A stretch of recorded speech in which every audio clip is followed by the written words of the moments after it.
Hey, what's up guys? Tony Hannity's here from LazyTechGuys.com, and this evening I want to show you a little bit of Cortana on Android. It's now an open beta, so anybody can take advantage of it.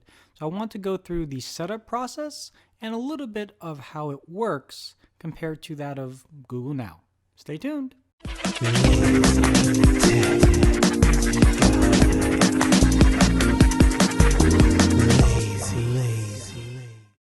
Okay. So we've already seen Cortana on Windows Phone 8.1 and obviously Windows 10.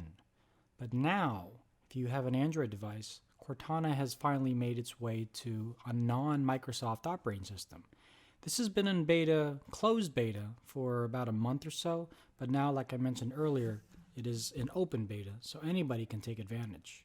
So in order to get the link to get involved in this beta, you first have to go to the Microsoft blog that has the link that allows you to sign up for the beta.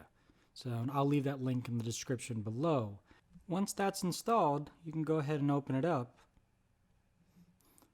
And it's going to walk you through the standard setup procedure, same one that you did on Windows Phone or on Windows 10. If you haven't done it before, it's going to tell you a few things of what Cortana can do for you, especially notifications. Also lets you know that you are going to be sharing information with Microsoft, including your search history, calendar details, and you can always change some of this in the Cortana notebook. Now this is one feature that Siri and Google Now doesn't really have, which is the ability to control some of the privacy that you are giving or not giving to Microsoft. So I want to go ahead and say, call me Ninja. And there you go.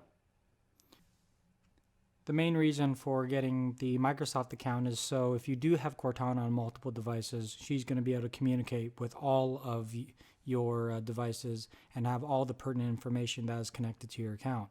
So I've set up Cortana on my Windows 10 machine, and so it knows that when I have work, she knows what kind of baseball team I'm into, which is the Giants, and oh, they lost. Also news, and so this is going to look very familiar to that of Google Now. One thing that I do like is in the closed beta that they had earlier, you couldn't activate Cortana from the home button. You had to go and launch the app, and so I used to have it right here on my home screen. But now, if you launch the home button and swipe up, at least on an Nexus 6, it asks you, do you want to use Google or Cortana? So for this purpose, I'll just go ahead and say use Cortana always. And then it's always going to launch Cortana. Now, just like Google Now, you can speak to it. What time is my first appointment tomorrow? You have 2 events for today. Okay. So I said tomorrow, it said today. It's not exactly accurate, but if I go to Google Now, what time is my first appointment tomorrow? Calendar entry is tomorrow at 8:30 a.m. The title is Work at Dr. Schumacher. Okay. Now that's interesting because that's not my work, that's my wife's. And I guess that is one thing you have to take into account. When you're using Cortana, she's not going to get data from any of your Google apps. So in my Microsoft account, I have my whole work calendar, but on my Google account, I have my wife's work calendar as well as the family calendar. So there are ways, obviously, where you can share calendars and things like that, but for the most part, majority of you are not going to do that. So if you do plan on using Cortana on your Android device and you want it to notify you about any new calendar updates and things like that, you either have to share your Google Calendar to Microsoft, or you're just going to have to move your whole calendar to Microsoft. And so you can be the judge if you want to make that decision or not. One thing Cortana didn't do when I first started trying her out back in, I'd say about a year ago, was answer this question correctly. How long is the Golden Gate Bridge? 8,980 feet. Okay. So she finally got that question right. And then something that's more important, what does the fish say? Blub, blub, blub. Now, you'll notice that for me to activate Cortana, I do have to swipe up. And then for me to speak to her, I have to click on this microphone icon. And then you can do those things, call mom, text Andrew, add appointment to my calendar, things like that. But for right now, you don't have the facility to do what majority of you with the Android devices do, which is, okay, Google. And sorry if I set off your phone. But that is, according to the blog, that is one limitation for right now that Microsoft has not been able to tap into. But as we've seen from the closed beta to the open beta, this is something that is in the works. This is something that they are continuing to improve upon. And considering that this is still beta, I'm kind of excited to see what features they're going to bring over from Microsoft's Windows Phone over to, I guess, Android, and in the future, iOS.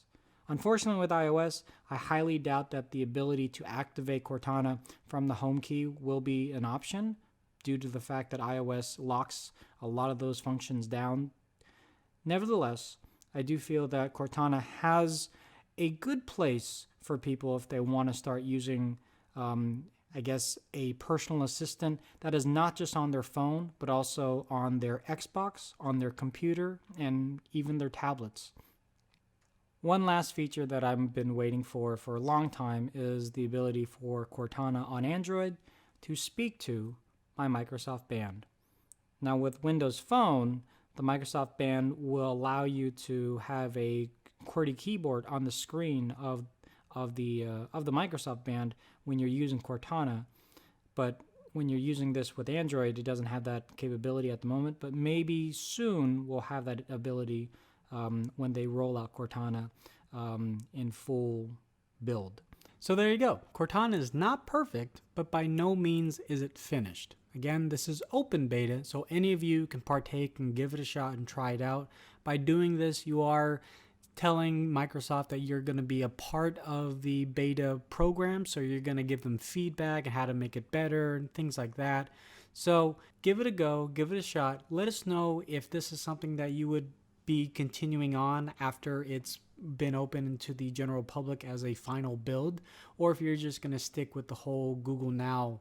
For me, I like Google Now on Android. It's been working for me great, but even on my Windows phone, I don't use it that much. I definitely use it on my Windows 10 machine, but on here, it's just kind of nice to have the same interaction with Cortana on all of my devices. So that is a plus, and with the Xbox One getting it sometime later on this year, that might just be an extra added bonus that Google just doesn't have the facility to do. So again, let us know what you guys think in the comment section below. Like this video, subscribe to this channel, and thanks for watching. Late.